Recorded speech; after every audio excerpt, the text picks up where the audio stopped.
Hello and welcome to the Rabyd Atheist. I'm Rabyd, a former pastor turned atheist, now compassionate anti-theist. Welcome to my channel. Want to learn how to support the channel and its mission to normalize atheism and deconversion? Stay tuned to the end of the video. Today I'm doing something a little differently. Normally I react to preachers, apologists, etc., but today I'm an atheist reacting to an atheist channel. Today I'm reacting to a video.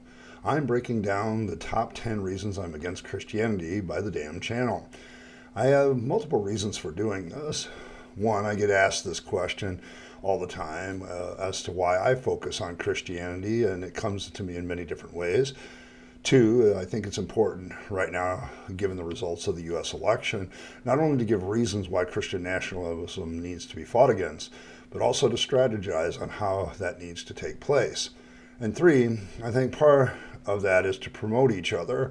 So I felt this video was a good one to promote a channel with like-minded objectives, but not one I necessarily agree with all the time. I want to illustrate something at the end of the video by doing that.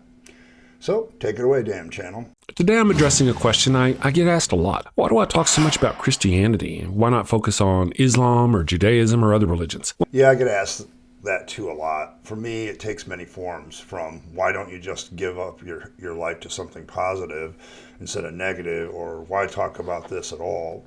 It runs the gamut of being helpful to being discouraging, and that is why people ask it.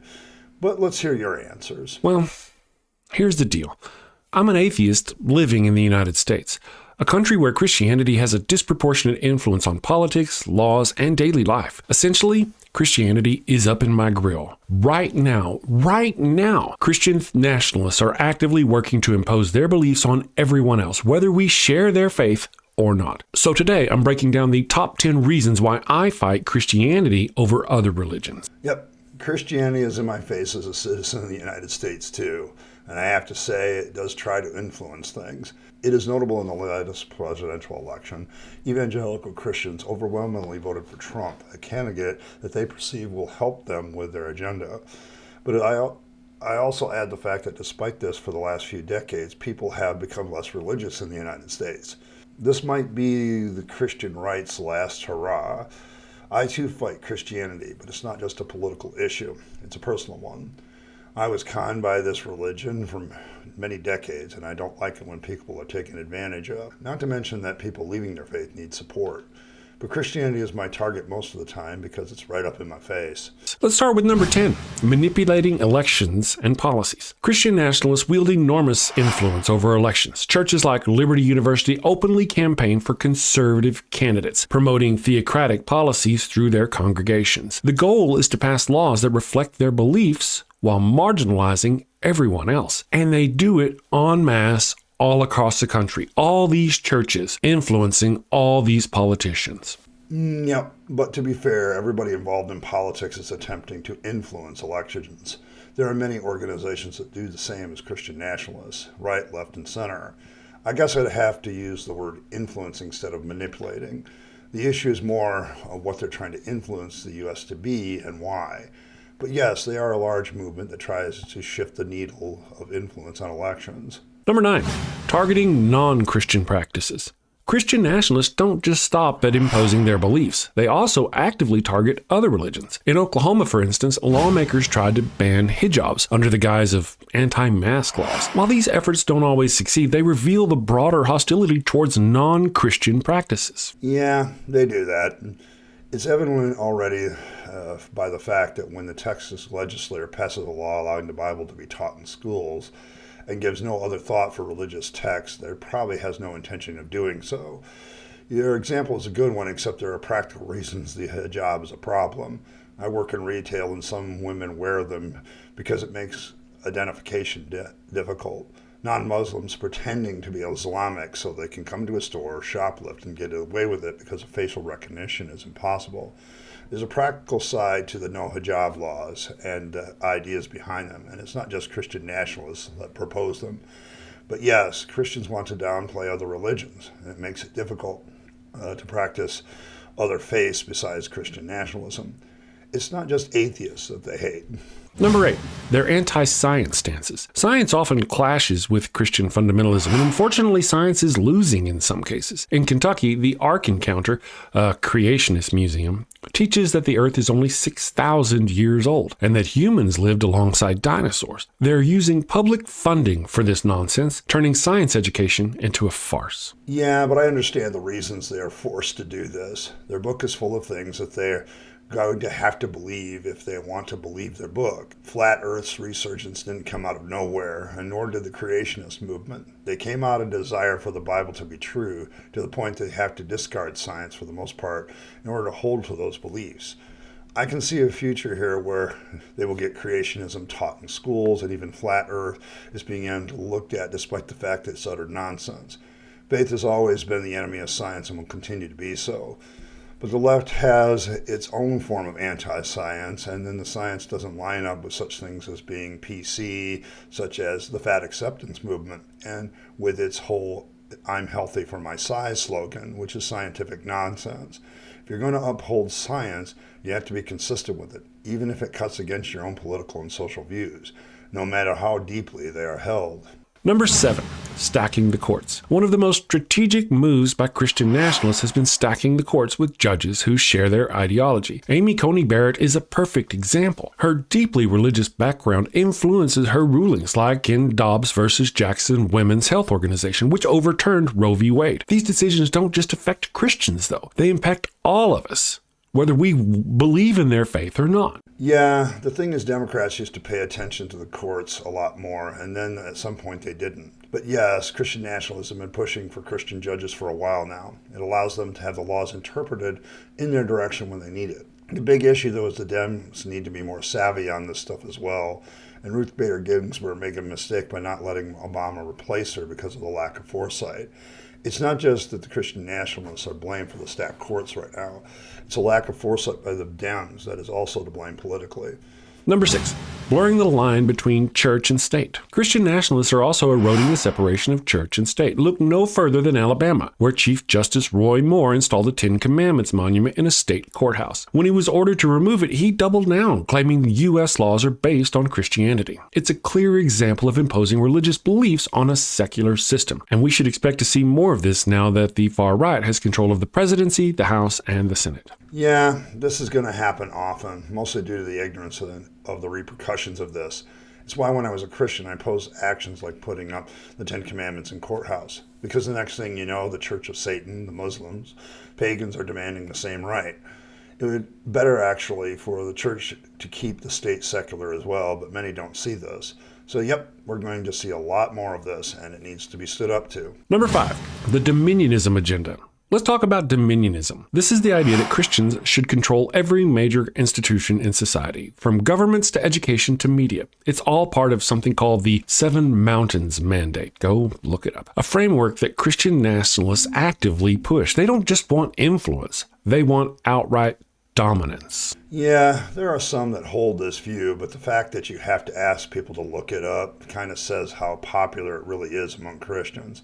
It is very frightening. It's kind of a holdover from medieval thought, really. I'm not sure how things like this and, say, Project 2025 are going to have much influence as the people who made them think they are going to.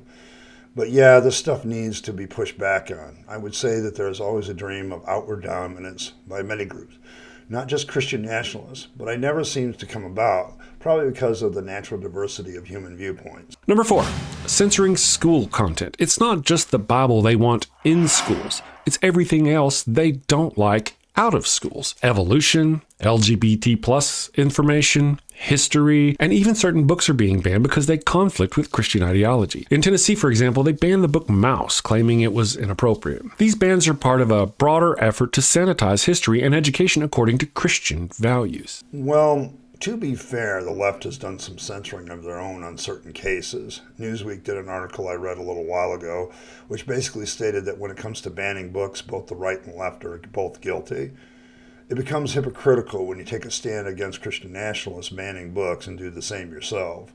That's why my stand is against censorship itself in all forms, no matter who does it. If you can't stop ideas you dislike by presenting better ideas, and you have to ban the books that have those ideas in them, I would say you need better ideas. So yes, censorship is bad, all of it. Number 3.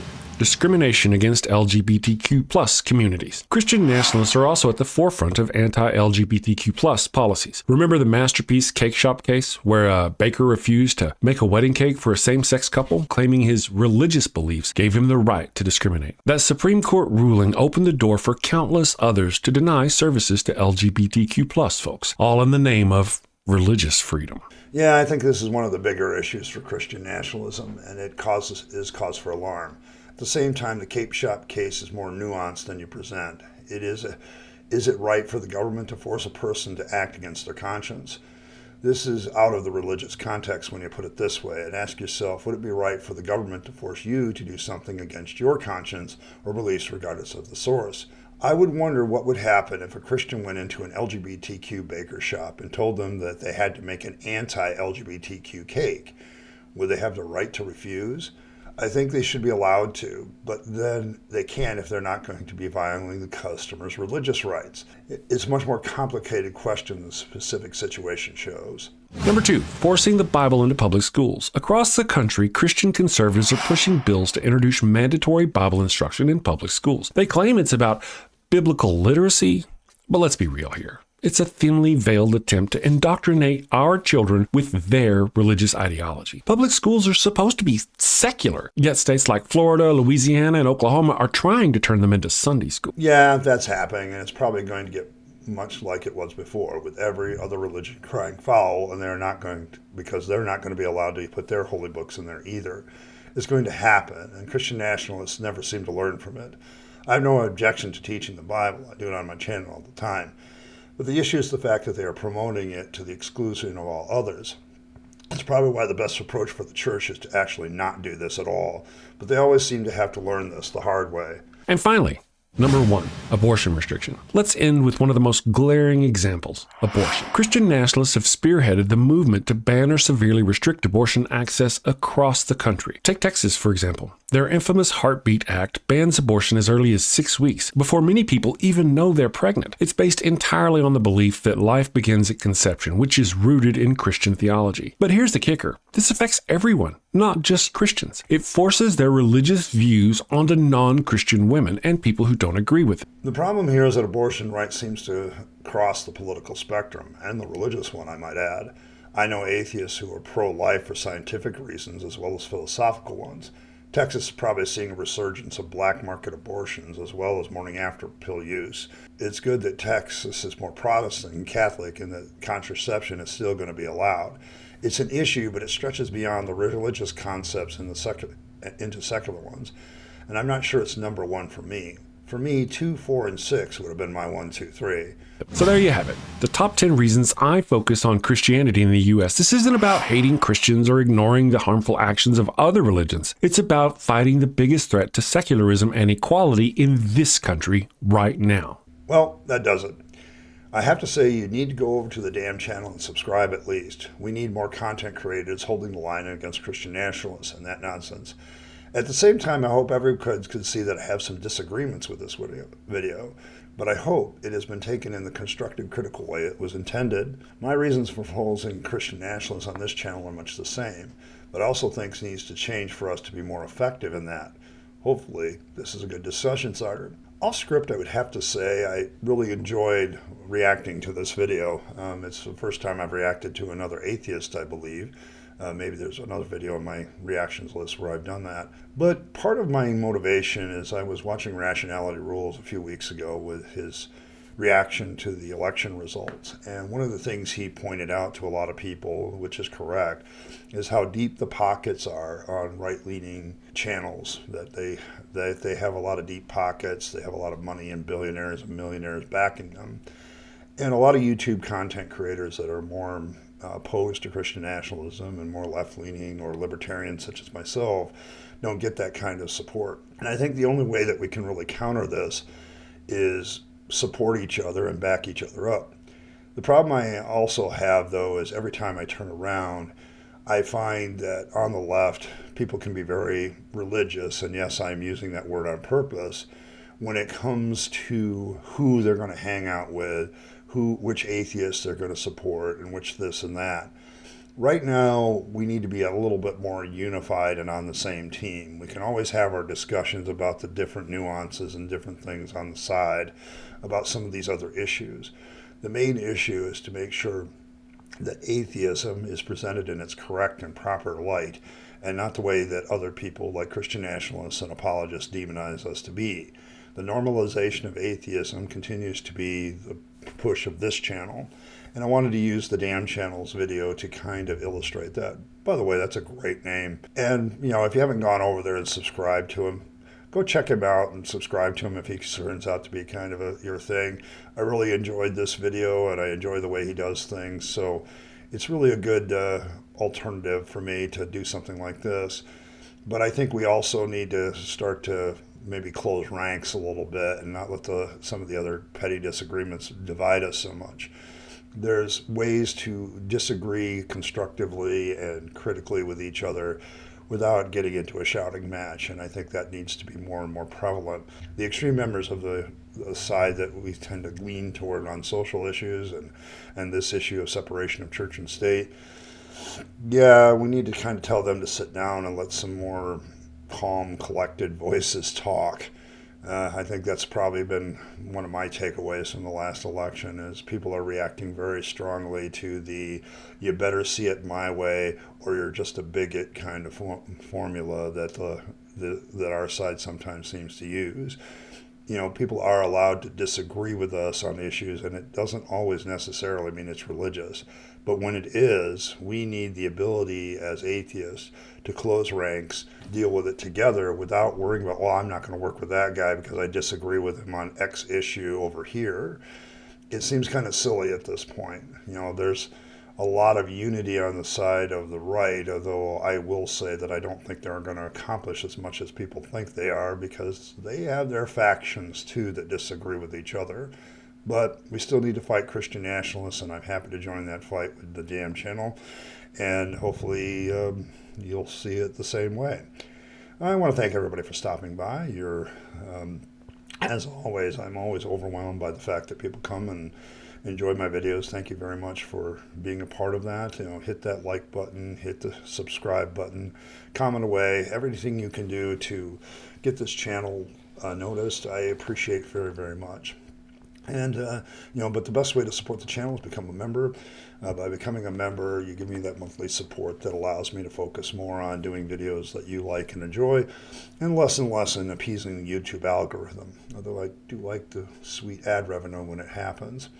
But thanks, everyone, for being here, and I appreciate all of you. To my members, hats off. Thank you. As always, you guys are awesome. Appreciate every single one of you. You're great. Thank you. And as always, live your best life. You only get one go around and then it's over. So you want to take all your time, money, and opportunities and give them to yourself, the people you love and care for, and to make this a better world. And don't waste them on the trappings of religion and faith or Christian nationalism, because that's a dead end. I speak from experience. And as always, thanks for stopping by, and I'll catch you next time.